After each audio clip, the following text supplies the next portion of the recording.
जी अस्सलाम वालेकुम जी।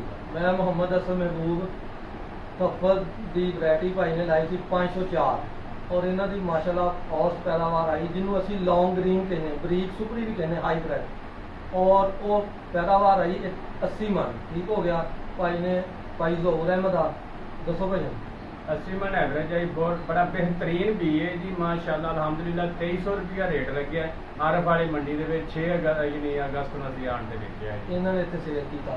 ਇੱਕ ਵੈਰਾਈਟੀ ਇਹਨਾਂ ਨੇ ਲਾਈ ਸਾਡੀ 406 ਉਹ 102 ਮਣ ਪੈਦਾਵਾਰ ਆਈ। ਉਹ ਹਾਈਬ੍ਰਿਡ ਮੋਟਾ ਚਾਵਲ ਜਿਹਨੂੰ ਅਸੀਂ ਕਹਿੰਦੇ ਆ ਠੀਕ ਹੋ ਗਿਆ। ਉਹ ਵੀ ਵੈਰਾਈਟੀ ਬਹੁਤ ਅੱਛੀ ਆ ਔਰ 90 ਦਿਨ ਚ ਤਿਆਰ ਹੋ ਜਾਂਦੀਆਂ ਦੋਨੋਂ ਵੈਰਾਈਟੀਆਂ। 413 ਵੀ ਥੱਫਲ 413 ਸਾਡੀ ਵੈਰਾਈਟੀ ਉਹ ਵੀ ਬਹੁਤ ਅੱਛੀ ਵੈਰਾਈਟੀ ਆ। ਉਹ ਵੀ ਤੁਸੀਂ ਕਾਸ਼ਤ ਕਰੋ ਇਨਸ਼ਾਅੱਲਾ ਖੂਬ ਮੁਨਾਫਾ ਕਮਾਓ।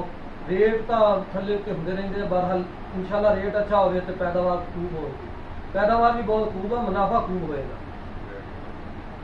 बस।